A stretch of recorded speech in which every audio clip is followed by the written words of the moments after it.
రాననుకున్నారా, రాలేననుకున్నారా? 22 ఏళ్ల తర్వాత వచ్చిన మళ్ళీ అదే ఊపు, అదే ఉత్సాహం, అదే అద్భుతం. ఏ ఇంద్రసేన!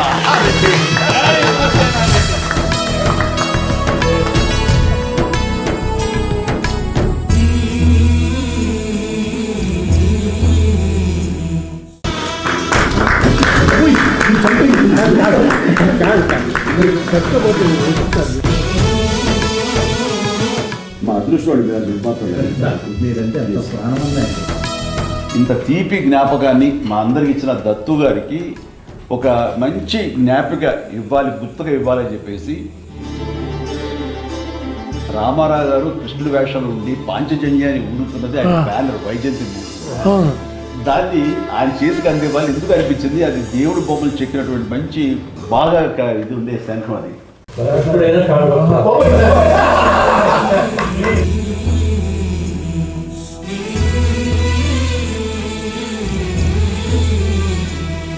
నేటి నుంచి వచ్చిన స్పందన చూస్తుంటే అంతా ఇంత కాదు సార్.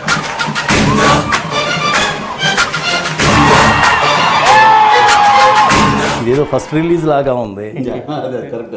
అప్పుడు పెద్దవాళ్ళు చూశారు, వాళ్ళ పిల్లలు మా నాన్న ఇందిర చాలా బాగుంటుందని చెప్పారు, బట్ ఇంతకంటే బ్రహ్మాండంగా ఉంది ఇందిర. వీరశంకర్ రెడ్డి అనగానే ఒక ట్రాలీ చేసాం. వీరశంకర్ రెడ్డి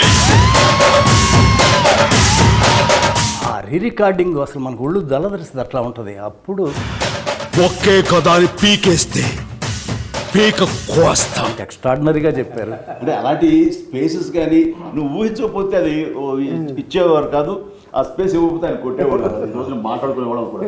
అట్లా పిల్లలు అప్పుడు మా నాన్నతో మేము సినిమా చూసాం, ఇప్పుడు మా పిల్లలతో మేము సినిమా చూస్తున్నాం. ఎవరో అన్నారు, నువ్వు ఇదివరకు నాన్న వాళ్ళ పర్మిషన్ తీసుకుని అమ్మ నాన్న పర్మిషన్ తీసుకుని వెళ్ళామండి, ఈ రోజున అమ్మ నాన్నలు పోయి మా పిల్లలు తీసుకుని వెళ్తాం నువ్వు అని. ఒక చిన్నపిల్లలు అయితే సినిమా చూడలేదంట, వాళ్ళ నాన్న వేసే డ్యాన్స్ చూస్తున్నారు థియేటర్లో. ఇదే నాన్నకి ఏం పోయే కానీ వచ్చిందమ్మా ఇలా డ్యాన్స్ చేస్తాడు, మోకాళ్ళు వంగట్లేదు, దాయి దాయి దమ్మకి వీర స్టెప్ ఏంటని చెప్పేసి.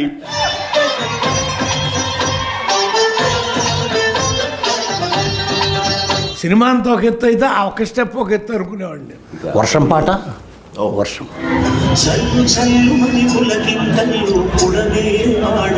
ప్రతి క్లాసులోనూ ప్రతి ఒక్కడు నిన్న సీసాలు పట్టుకెళ్ళారు, వర్షం పడతారు థియేటర్లో సార్.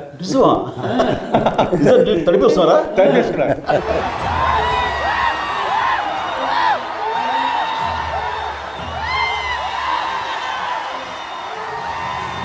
ముఖ్యంగా ఆ జడతో నా మనసు కాల్చిన జడ లేదు అనే ఎక్స్ప్రెషన్ ఇస్తూ ఆ మూమెంట్ చేస్తూ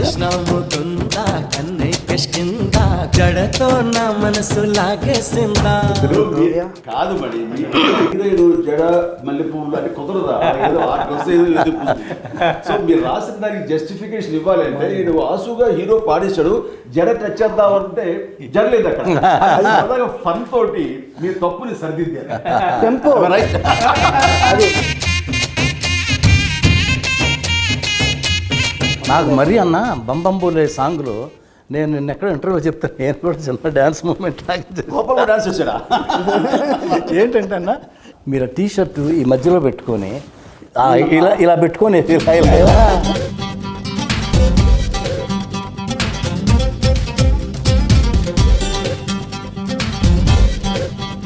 ఆ బంబంబోలే మాత్రం అది జీవితాన్ని జన్మకి ఒక పాట అంటారు, అలాంటిది నాకు ఆ రిథమ్. ఈ మధ్య విశ్వంబర్కి మేము బెంగళూరు వెళ్ళాం కంపోజ్కి కీరవాణి గారితో. వెళ్ళిన తర్వాత ఒక భక్తి సాంగ్ ఏదో కావాల్సి వస్తే బంబంబోలే లాంటి సౌండింగ్, బంబంబోలే లాంటి ఒక వైబ్రెంట్ సౌండింగ్ తోటి కావాలని విశ్వంబర్ డైరెక్టర్ సిస్టర్ పట్టుబట్టి ఇస్తానయా నీకు అని కీరవాణి గారు చతుర్థంగా ఇచ్చారు. రాము అది చూడబోతున్నాం. మనకి సౌత్కి హిందీ మార్కెట్ గేట్ ఓపెన్ చేసిన సినిమా ఈ ఇంద్ర ద టైగర్ అనే పేరుతోటి. అది ఎక్స్ట్రా ఒక మనకి ఇన్కమ్ అయిపోయింది తెలుగు సినిమాలకి. దానికి నాంది పలికింది ఇంద్ర ద టైగర్. కథ, మాటలు, పాటలు, దర్శకత్వం, ఈ 4టికి 4 25 మార్కులు ఇస్తామండి సినిమాకి. కానీ ఈ మీ దగ్గరికి వచ్చేసరికి ఇవి మేము సగం అయితే మాకు సగం ఎత్తుపోతారు మొత్తం. అంతే అంతే. మీ గురించి ఒక మాట చెప్తా. మీరు ఖైదీ సినిమాలో వస్తుంటారు బ్రిడ్జి మీద, ఎక్కడికి వెళ్తూనే ఉంటాడు అంటే కోటిపల్లి ఓహో అని వెళ్ళిపోతుంటాడు. కానీ మీరు షిఫ్ట్ అవుతారు, వేరే ఊరికి. ఏంటి కొండపల్లి వెళ్తాడు, అక్కడికి వెళ్తున్నాడు అంటే మనసు మార్చుకున్నాం. అట్లా మీరు ఇండస్ట్రీకి నటుడిగా వచ్చారు, కానీ మనసు మార్చుకుని మహానటుడు అయ్యారు. అది ఈ సినిమాలో మెగాస్టార్ చిరంజీవి గారు హీరోనే కాదు, మేము ఫస్ట్ స్టోరీ డిస్కషన్ అయిన తర్వాత ఇంకా ఎందుకు కరెక్ట్గా రావట్లేదని దత్తు గారు నేను అన్నా మీరు రావాలి, మీరు కూర్చోవాలి, అప్పుడు కానీ పెద్ద అబ్బాయి కుదురుగా కూర్చోడు అంటే 4 రోజులు ఆయన వచ్చి, ఆయనకు అవసరం లేదు డైలాగ్, సీన్ బై సీన్ అనుకుంటా మొత్తం ఫుల్ స్క్రిప్ట్ రెడీ చేసుకున్నాం. జగదేవి వీరు అతను సుందరి నుంచి ఆయన చేసిన సినిమా అన్నింటిలో నన్ను కూర్చోబెట్టారు అందరూ. 2.5 months కూర్చున్నారు ఆయన జగదేవి సుందరికి మద్రాసులో. రాఘవేంద్ర వారిని 5-6 రోజులు మిస్ అయ్యాడు, కానీ 2.5 months ఆయన తప్పన ఇది అంతా ఎంత ఎక్స్ట్రాడినరీగా ఉంటుందో. ఫైనల్ ఇప్పుడు లెంగ్త్ ప్రాబ్లం వచ్చింది, మేము ఫస్ట్ కాపీ చూసాం. 3 hours 20 minutes వచ్చింది, 25 minutes తగ్గించాలన్న ఇది 18 నిమిషాలు 20 నిమిషాలు లేపు అవుతాం. ఇప్పుడు మేమంతా అనుకున్నాం, మిమ్మల్ని ముందు కూర్చోబెట్టి మేము ముందు ఎవరో ఏం మాట్లాడకూడదు అని పర్ఫెక్ట్గా ఆ లెంగ్త్ ఇన్పుట్స్ అన్నది ఎవరు ఏమి ఇస్తారో తెలియదు, ఎలాంటి సహకారం లభిస్తుందో తెలియదు. ఒక బ్రెయిన్కి 2 బ్రెయిన్లు గొప్పవి, 2కు 3 బ్రెయిన్లు ఎప్పుడు గొప్పవి. అది నమ్మినటువంటి మనిషి గొప్ప. వెల్కమ్ చేయాలి, అందరికి ఇన్పుట్స్ తీసుకోవాలి, అప్పుడే ఇలాంటి మంచి మంచి సినిమాలు వస్తాయి. ఫస్ట్ ఆఫ్ ఆల్ ఇది ఈగోలు అనేది ఉండకూడదు. ఆఖరి అల్టిమేట్గా సినిమా హిట్ అయితే ఎవరి పేరు వస్తుంది? ఇందిరా అంటే బి గోపాలే. డైరెక్టర్కి ఏంటండి సంగీత జ్ఞానం, సాహిత్య జ్ఞానం, లోకతో పాటు లోక జ్ఞానం కూడా ఉన్నారండి. Common sense. Common sense.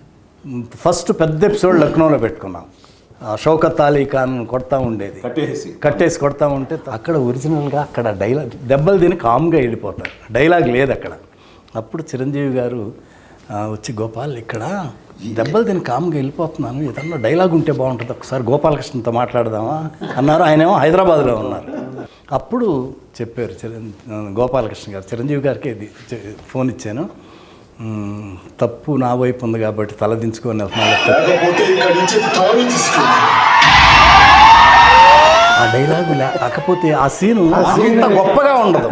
నాకేంటంటే ఏదైనా సరే ఇది రాఘవేంద్ర గారి నేను నేర్చుకున్నది. ఎలాగంటే రాఘవేంద్ర గారు ఏదో సినిమాలో మంచి దొంగ సినిమాలో మోహన్ బాబు అలా పైన చూస్తుంటే నేను కింద నుంచి వెళ్ళాలి.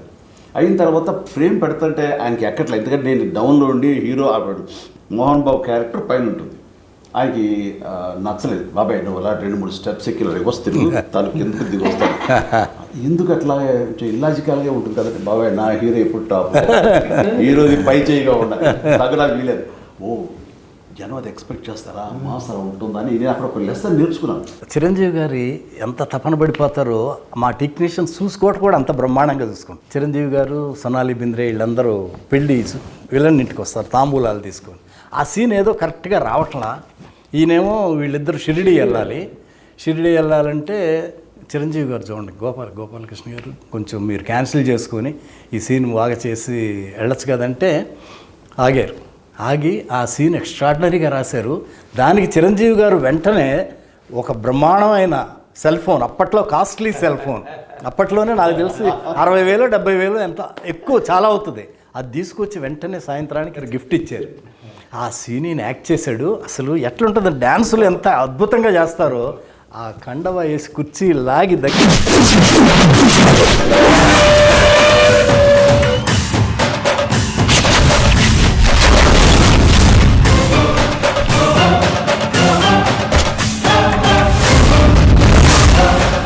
సింహాసనం మీద కూర్చునే అర్హత అక్కడ ఆ ఇంద్రుడిది, ఇక్కడ ఈ ఇంద్రసేన. ఎంత బ్రహ్మాండంగా చెప్పారు ఆ డైలాగ్. ఆ సీన్ అన్నా నేను మిడ్ నైట్ 12ంటికి ఇప్పుడు ఎడిటింగ్ చేశాను. దత్తు గారు ఒక చోట ఉండగా వచ్చారు, 12 o'clock వచ్చారు. చూపెట్టి గోపాల్ ఎక్స్ట్రాడినరీగా ఉంది, గోపాల్ బ్రహ్మాండంగా ఉంది ఈ సీను అని వెంటనే 12:30కి చిరంజీవి గారికి ఫోన్ చేశారు. ఫోన్ చేస్తే వదినమ్మ సురేఖ్ గారు ఫోన్ తీశారు, దత్తు గారు ఏంటి ఇప్పుడు చేశారు ఏంటంటే లేదు నేను బాస్తో మాట్లాడాలి, పడుకొని ఉన్నారు, లేదు లేపండి నేను మాట్లాడాలన్నారు.